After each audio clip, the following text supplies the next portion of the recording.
지난 오늘까지 해서 3주간에 걸쳐서 영적 능력을 경험하는 삶에 대해서 함께 생각해 보고 있습니다. 먼저는 우리의 어떤 상황, 우리의 어떤 상황적인 절망, 이러한 것들이 영적인 절망을 만나게 되면 더 깊은 무력감에 빠져든다고 말씀드렸어요. 그러한 무력감은 우리로 하여금 하나님이 누구신지, 그리고 내가 하나님 앞에서 어떤 존재인지 정체성을 잃게 만들고, 더 나아가서 하나님에 대한 믿음이 흔들리고, 더 나아가면 믿음을 저버리는 일까지 일어나게 되고, 그렇게 되면 어떤 문제가 새로운 차원에서 풀리는 것이 아니라 더 어려운 혼란을 가져온다고 말씀드렸습니다. 그러면 우리에게 믿음도 있고 또 기도도 하는 것 같고, 지난날에 과거에 어떤 사건을 경험하기도 했는데 왜 지금 내 삶에는 그런 영적 능력이 나타나지 않는가? 그래서 지난주에 우리의 믿음을 한번 하나님의 관점에서, 우리가 드리는 기도를 하나님의 관점에서 한번 생각해 보십시다. 한 주간 우리의 믿음과 기도를 점검하는 시간이 되었으면 좋겠다, 이렇게 말씀드렸습니다. 이제 오늘 결론적으로 이 하나님으로부터 오는 영적 능력을 경험하기 위해서는 우리에게 무엇이 필요한가? 우리가 어떻게 해야 그 영적 능력을 경험할 수 있는가? 하나님은 지금도 살아계셔서 우리 가운데 그 영적 능력을 기름 부어 주시는 하나님이신 줄 믿습니다. 성경에 쓰여질 그 당시에만 하나님이 역사하셨고, 지금은 그냥 저 높은 초월한 존재로서 우리와는 전혀 관계없이 계시는 것이 아니라 오늘 우리가 불렀던 이 찬양처럼 임마누엘, 우리와 지금 바로 여기에 함께 하시는 하나님이신 줄 믿습니다. 그렇다면 하나님의 영적인 그 능력은 우리 가운데 드러나야 되고 나타나야 되는 거죠. 이러한 영적 능력이 경험되어지는 비밀에 대해서 우리 함께 생각해 볼 텐데, 첫 번째로 영적 능력을 경험하기 위해서는 우리가 하나님의 자녀라고 하는 믿음, 그리고 확신, 그리고 고백이 우리 가운데 있어야 한다 하는 것입니다. 한번 따라합시다. 나는 하나님의 자녀입니다. 예, 이 확신이 우리 가운데 있어야 돼요.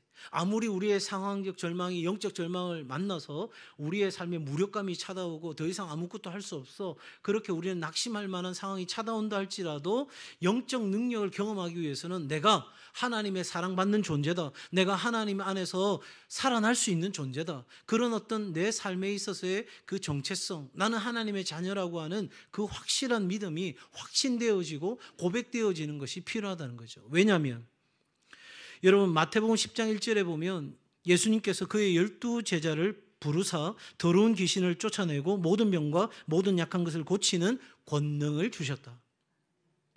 영접하는 자, 곧 하나님의 이름을 믿는 자들에게는 하나님의 자녀가 되는 권세를 주셨다. 그러니까 이 영적 능력은 아무에게나 베풀어 주는 것이 아니라 예수 그리스도 안에서 하나님의 자녀된 자들에게는 이 영적 능력이 공급되어진다는 거죠. 세상에서는 어떤 사람 찾습니까?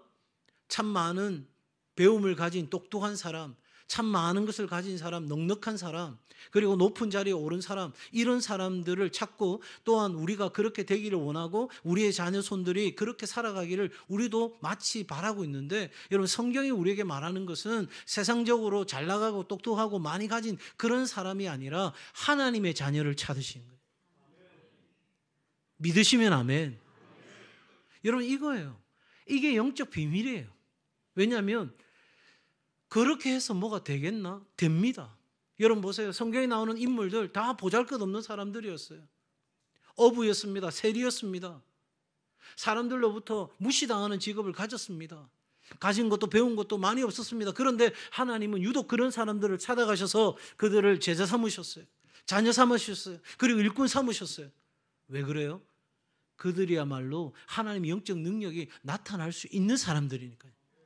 세상에 자랑할 것 많은 사람들은요, 아무리 하나님 영적 능력을 구하고 나타나더라도 결국은 자기를 자랑하고 싶은 거죠. 내가 똑똑해서, 내가 열심히 수고해서, 내가 이렇게 애썼기 때문에 이런 결과가 있을 거라고 생각하는데, 여러분, 하나님의 능력은 하나님의 자녀에게 주어진다는 사실을 기억한다면 제일 첫 번째 오늘 저와 여러분이 점검해야 될 것은 나는 하나님의 자녀인가? 어떤 사람이 하나님의 자녀가 된다고요? 예수 그리스도를 구세주로 나의 주인으로 인정하고 믿는 사람이 하나님의 자녀가 됩니다. 자, 여러분, 그러므로 오늘 우리는 이 십자가 부활의 복음을 확실히 믿는 하나님의 자녀가 되었는지 먼저 생각해 보면, 자, 여기서 우리가 다 통과했다면 그 다음 단계로 한번 가보십시다. 여러분, 이렇게 우리가 자녀 되었다면 영적 능력을 경험하기 위해서는 우리에게 필요한 것이 정결함과 거룩함이에요. 여러분, 하나님께서 우리 가운데 능력으로 역사하시는데 요구하는 것은 딱 한 가지예요. 그것은 바로 성결함에 있어요. 자, 앞서 말씀드린 것처럼 하나님의 자녀 되는 거는 믿음으로 되니까 나도 영적 능력을 경험할 수 있겠다 이런 생각이 드셨다가도 지금 정결함과 거룩한 삶을 살아야 된다 이러니까 갑자기 머리가 띵하고 아파오면서 내가 그렇게 살기에는 좀 여러모로 부족한 것 같은데 역시 그래서 내 안에 능력이 안 나타나구나 이렇게 생각하실지 모르겠는데 먼저 한번 생각해 보십시다.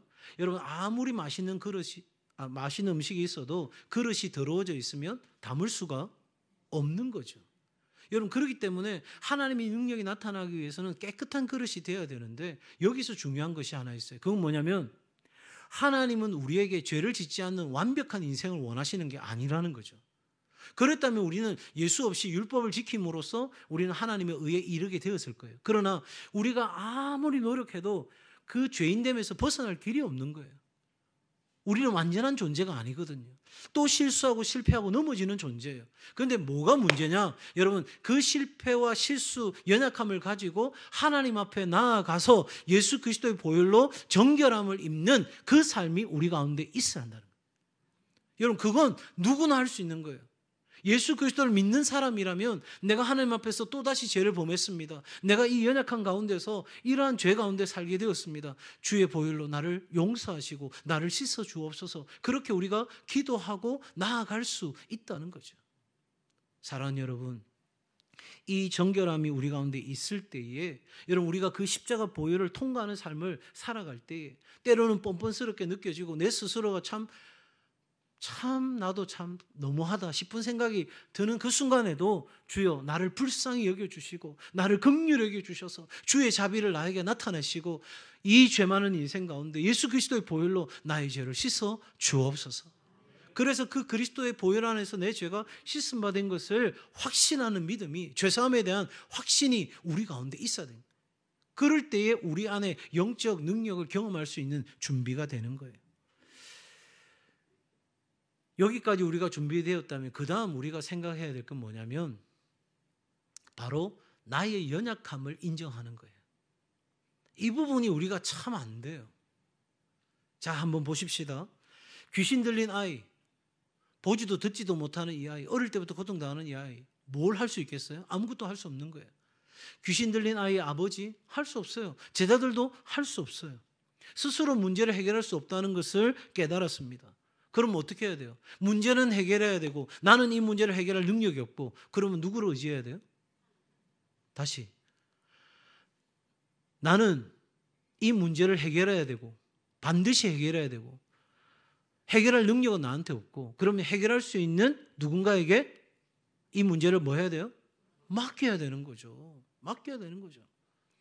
여러분, 만약에 제가 차를 운전하다가 뭔가 좀 소리도 나고 뭐 하는 거예요. 그래서 제가 막 뚜껑도 열어가지고 막 살펴보는데 여러분 살펴볼 뿐이에요. 뭐가 뭔지 아무것도 몰라요. 그러면 그거 살펴볼 게 아니고 어디로 가야 돼요?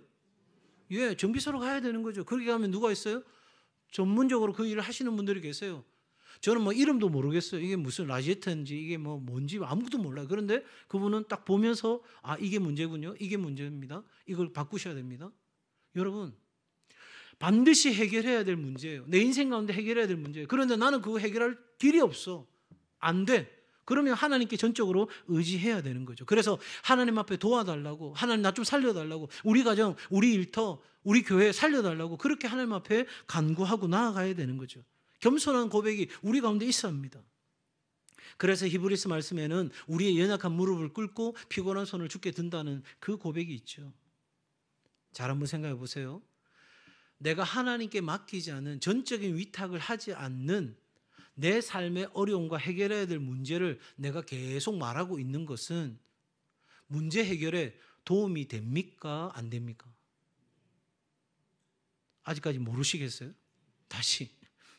내가 문제를 해결해야 되고 반드시 해결해야 되고 문제를 해결할 능력도 없고 그런데 내가 그 문제를 해결할 수 있는 존재에게 그 문제를 맡기지도 않은 채 나는 계속해서 내가 이래서 문제야 저래서 문제야 우리 집은 이래서 안 되고 내 일터는 이래서 어렵고 등등 계속해서 그렇게 이야기하고 있다면 이건 문제를 해결하는 데 도움이 됩니까? 안 됩니까? 네.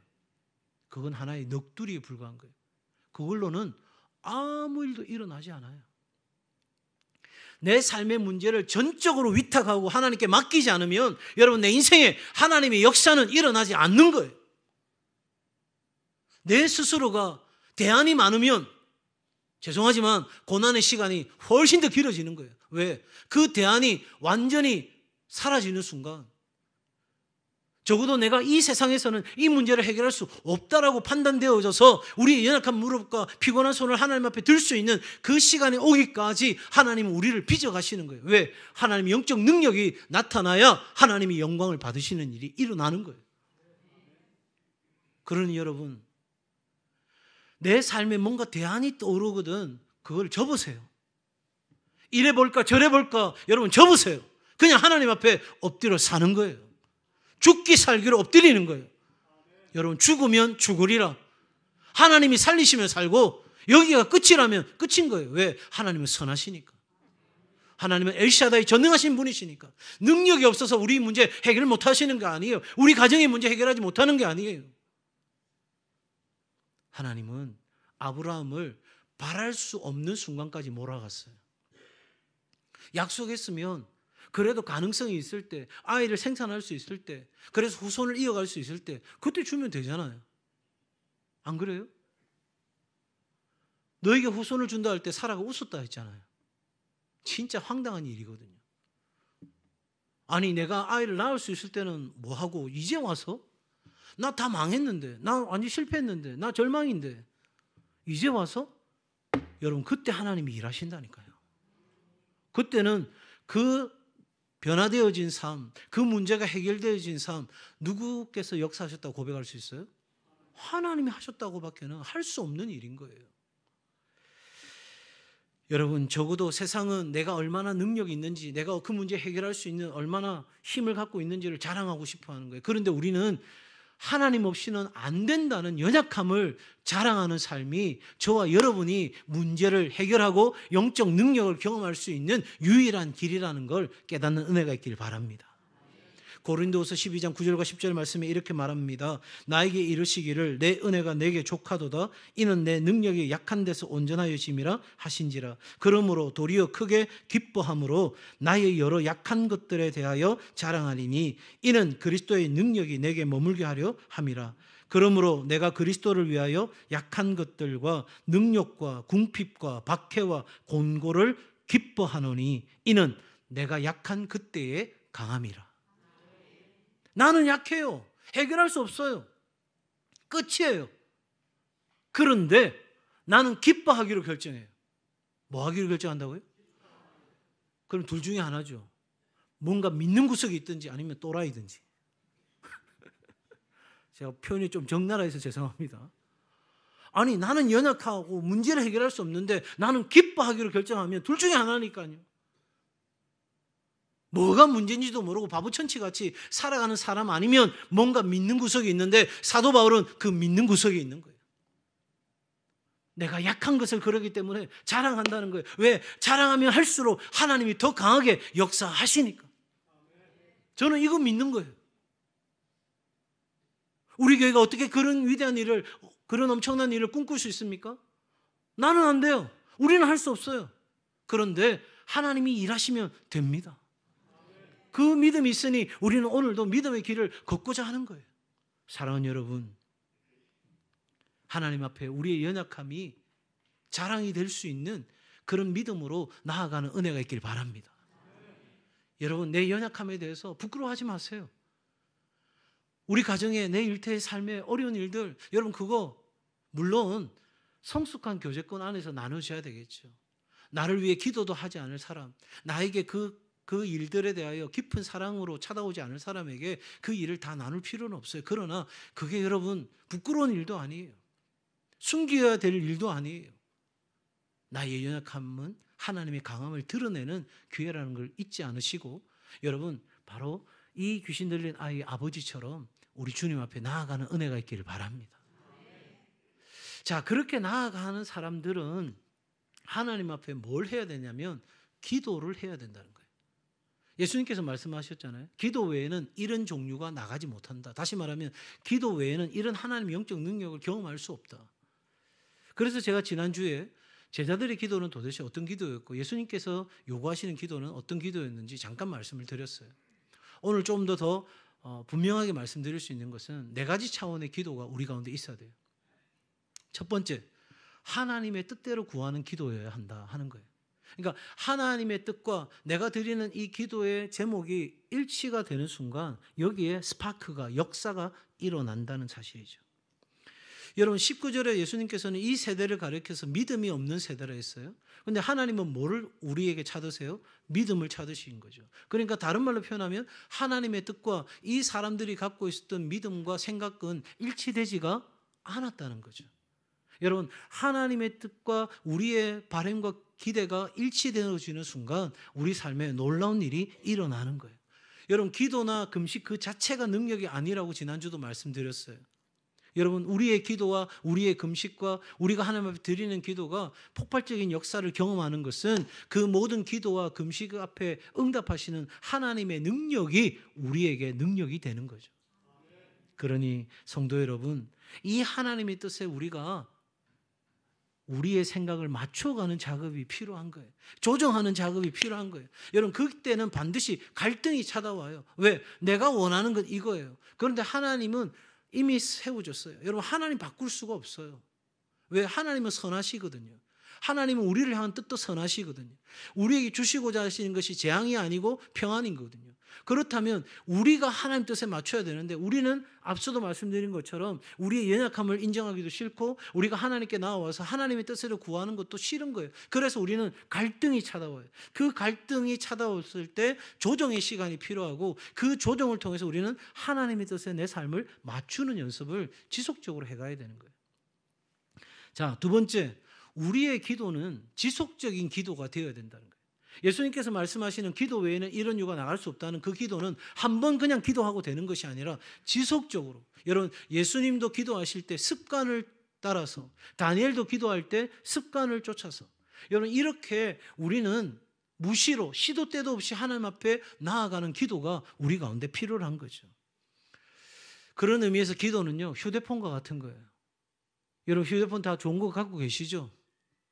안 좋은 거 갖고 계시나 보다. 예. 다 스마트폰 갖고 계시죠? 예. 핸드폰 가지고요 별의별 걸 다 할 수 있어요. 그런데 이 휴대폰이 아무 쓸모없는 무용지물이는 순간이 있어요. 언제죠? 예, 배터리가 없을 때 아무 소용이 없는 거예요. 자, 묻습니다. 저는 이제 설교할 때 제가 종이값 아끼려고 패드에다가 설교를 이제 정리해서 올라오는데 어르신들 죄송합니다. 저도 이제 깜빡깜빡 할 때가 있어요. 충전을 해놔야 되는데 충전 안 하고 갖고 오는데 여기에 배터리 표시가 15% 이래 되면 불안하기 시작한 거죠. 이거 어떻게 해야 되나 그런 생각이 들어요. 다행히 지금까지는 한 번도 그런 실수한 적은 없어요. 그런데 여러분 생각해 보세요. 굳이 내가 배터리 충전 안 해놓고 그냥 던져 놓았다가 나중에 다급해가지고 아이고 어떡하노 이렇게 하는 것보다는 수시로 그냥 연결시켜 놓으면 알아서 충전이 되는데, 여러분 기도도 마찬가지인 거예요. 우리가 문제 있어서 엎드리는 게 아니라 우리가 날마다 하나님 앞에 연결되어져 있는 삶, 그렇게 살아갈 때에 우리 삶에 불쑥 들어오는 삶의 어려움과 문제를 우리는 당황하지 아니하고 올 게 왔구나 하는 그런 마음으로 받고 우리는 능히 하나님의 능력 안에서 이 문제를 이기게 되는 줄 믿습니다. 그러니 여러분 우리는 영적 자만에 빠져서는 안 되는 거예요. 지난날 우리가 이런 역사를 경험했다고, 그런 은혜를 경험했다고 지금 나는 아무 문제도 없을 것처럼 살아가는 것이 아니라 우리는 대비해야 되는 거예요. 왜? 언제라도 그런 문제가 찾아올 수 있다는 사실을 기억하면서 예수님께서 우리에게 말씀하신 것처럼, 바울이 우리에게 말해준 것처럼 쉬지 말고 기도하라. 범사에 우리가 기도하는, 그래서 날마다 하나님 앞에 나아가는 삶이 지속적으로 우리 가운데 있어야 된다. 자, 기도의 두 가지를 살폈어요. 첫 번째는 하나님의 뜻대로 구하는 기도, 두 번째 지속적으로 하는 기도, 세 번째는요, 한번 따라합시다. 기도는 간절해야 합니다. 예수님의 기도는 한마디로 말하면 간절한 기도였어요. 아니, 예수님은 능력이 있으시잖아요. 믿으십니까? 예수님은 뭐든지 할 수 있으시잖아요. 할 수 있거든요. 무슨 말이냐? 믿는 자에게 능히 하지 못할 일이 없느니라. 예수님은 천지를 만드시고 그 세상을 섭리하시는 하나님이, 죽은 자를 살리신 하나님이 뭘 못하시겠어요? 안 그래요? 이미 그 예수님은 능력 그 자체예요. 그런데 그 예수님께서 삶의 문제를 놓고 하나님의 뜻을 이루기 위해서 그 문제를 놓고 기도하실 때 어떻게 기도했느냐? 제가 종종 반복하는 성경 구절이기도 한데요. 누가복음 22장 44절에서 예수께서 힘쓰고 애써 더욱 간절히 기도하시니. 자, 힘쓰다, 애쓰다, 더욱 간절히. 같은 말이야? 안 같은 말이에요? 같은 말이에요. 그만큼 예수님께서 간절하게 기도하셨다는 거죠. 거기에 생사를 걸었다는 거예요. 여러분, 우리 기도가 과연 그런가요? 되면 좋고 안 돼도 할 수 없고. 왜? 지금까지도 난 그렇게 살아왔으니까. 적당히 그렇게 살아왔으니까. 여러분, 죄송합니다. 그 믿음 가지고는 아무 일도 일어나지 않아요. 우리가 그렇게 살아가도록, 무기력하게 살아가도록 하나님은 우리 가운데 예수 그리스도를 내어주신 것이 아니에요. 우리는 능히 이 세상의 도전 앞에 직면하고 그것을 이기고 승리하는 삶을 살아가도록, 내가 세상을 이겼다, 너희도 세상을 이긴다고 우리 가운데 말씀하시는데도 불구하고 우리는 적당하게 타협하면서 내가 그래도 살만하면, 여러분, 이것은 자족함의 비결을 말하는 게 아니에요. 하나님 안에서, 그리스도 안에서 내가 자족함의 비결을 배웠다는 그 차원이 아니에요. 속수무책으로 당하고 있으면서도 우리는 그 문제 앞에, 하나님 앞에 간절하게 나아가지 않는다니까요. 지금 누가 힘쓰고 애써 더욱 간절히 기도했다고 이야기 드립니까? 예수님께서요. 그 능력 그 자체이신 그분도 하나님 앞에 삶의 문제를 놓고 더욱 힘써 애써 간절히 기도했다면, 여러분, 저와 여러분의 기도는 새벽에, 철야에, 여러분 주일에 어떤 순간에도 우리의 기도는 하나님 앞에 그런 기도가 되어야 되지 않을까요? 야곱은요, 자신의 문제를 해결하기 위해서 에서 앞에서 환도뼈가 부서지는 순간까지 기도했어요. 왜? 한번 생각해 보세요. 처자식 다 먼저 보내놓고, 그 다음에 자기가 얻은 거 다 보내놓고 홀로 단신, 자기가 그 강 건너편에 남아서 기도하는 그 야곱을 한번 생각해 보셨습니까? 인생을 다 던졌어요. 누구에게요? 하나님께요. 거기서 에서가 동생을 용서해 주지 않고 그냥 동생의 모든 것을 취하면 자기 인생 끝난 거 아니겠어요? 인간의 신비라는 책을 저술한 알렉시스 카라는 사람이 이렇게 이야기합니다. 기도는 인간이 발휘할 수 있는 에너지 중에서 가장 강력한 힘이다. 그것은 지구의 중력만큼이나 큰 것이다. 이렇게 말했어요. 기도는 나의 어떤 능력이 아니라 기도는 하나님의 능력을 가져오는 통로예요. 하나님은 모든 것을 하실 수 있는 전능하신 하나님이십니다. 그러므로 우리의 기도는 마지막 집중하는 기도가 되어야 된다. 뭐에 집중하느냐? 문제에 집중하는 게 아니에요. 귀신 들린 내 아이에 집중해서 어쩌나 이 안타까운 상황을 어떻게 하나, 여러분, 거기에 집중하는 게 아니라 그 문제를 능히 해결할 수 있는 하나님 아버지께 내 시선을 고정하고 그 하나님 바라보는 거예요. 내 삶의 상황은 여전해요. 변화되지 않아요. 달라지지 않아요. 그럼에도 불구하고 나는 하나님께 내 시선을 고정하고 나아가는 그 삶, 그 기도가 우리의 삶에 하나님 영적 능력을 가져오는 기도가 되는 거예요. 여러분, 기도도 그냥 하는 게 아니에요. 정말 말씀의 진리 안에서 우리는 기도하는 거예요. 그러니 이 아버지의 그 절규, 믿음 없는 나를 도와주소서, 기도 못하는 나를 도와주소서, 내 자녀를 위해 울부짖고 있는 내 마음 심정을 하나님께서 헤아려 주시고, 이 시간 내가 주님 앞에 부르짖사오니 나의 긍휼하심을 간절히 구하옵나니 하나님 나를 살리시고 내 자식을 살려 주옵소서. 여러분, 그 기도는 그냥 드릴 수 있는 기도가 아니죠. 정말 애간장 끓는 창자가 끊어지는, 여러분 바로 그 기도가 이 귀신 들린 아이의 아버지의 기도였고 우리 앞에 놓여 있는 삶의 문제를 해결할 수 있는 저와 여러분의 기도가 되어야 할 줄로 믿습니다. 자, 이렇게 나아갈 때 우리에게 중요한 건 뭐냐면 예수 이름의 권능을 사용해야 한다 하는 것입니다. 그냥 기도하는 게 아니라 여러분 하나님 뜻대로 기도합니다. 그리고 우린 지속적으로 기도하고요. 간절하게 기도하고요. 집중해서 기도합니다. 나의 연약함을 인정하고 하나님 앞에 고백하며 나아갑니다. 그때 우리 삶에 능력을 가져오는 가장 강력한 마지막 마침표는 뭐냐면 예수 이름의 권세를 사용하는 거예요. 누가복음 10장 17절에서 이렇게 말합니다. 70인이 기뻐하며 돌아와 이르되 주여 주의 이름이면, 예수의 이름이면 귀신들도 우리에게 항복하더이다.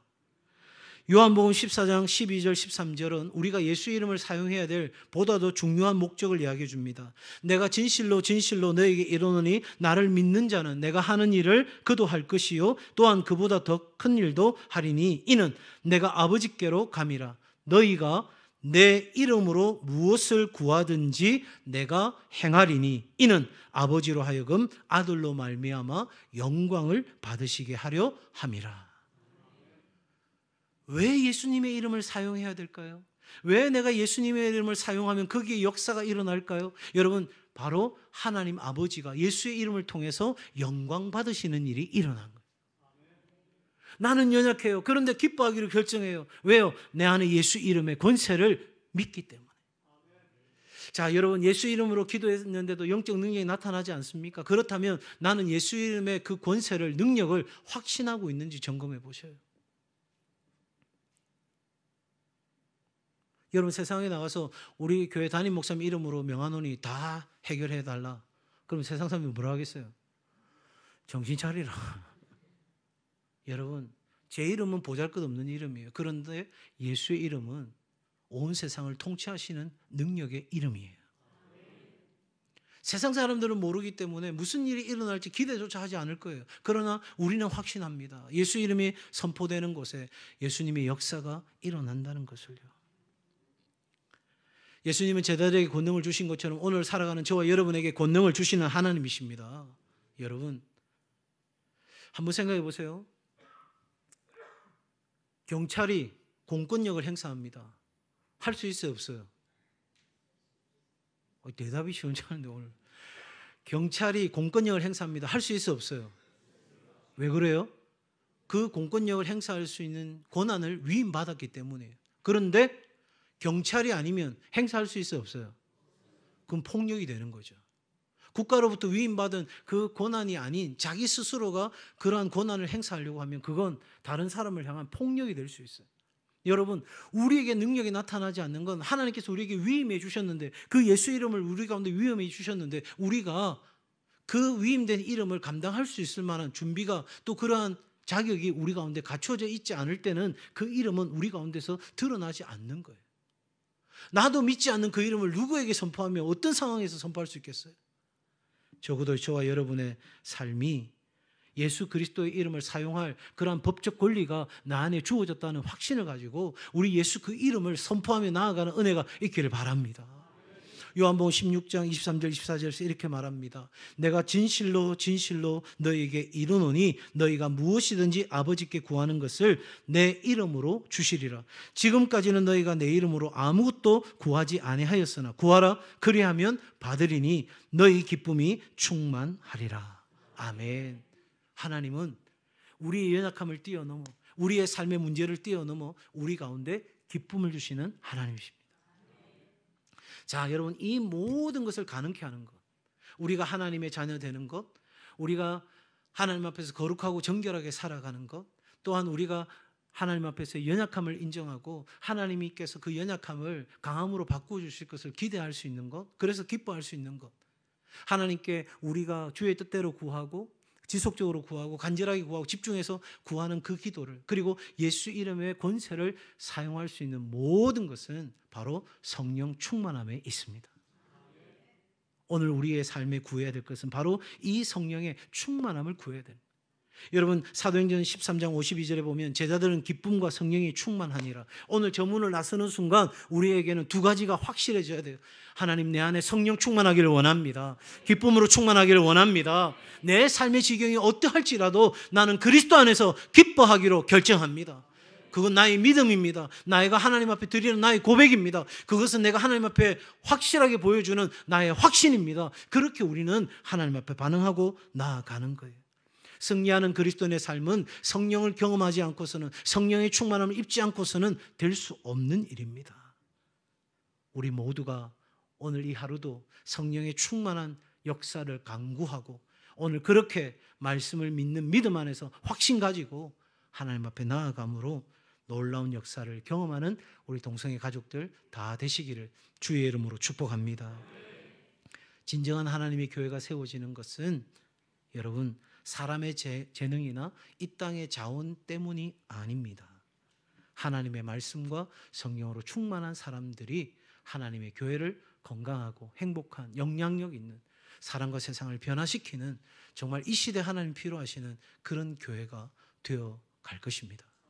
그러니 저와 여러분 모두가 하나님 안에서 영적 능력을 무한히 공급받고 경험하고 살아갈 수 있기를 주님의 이름으로 축복합니다.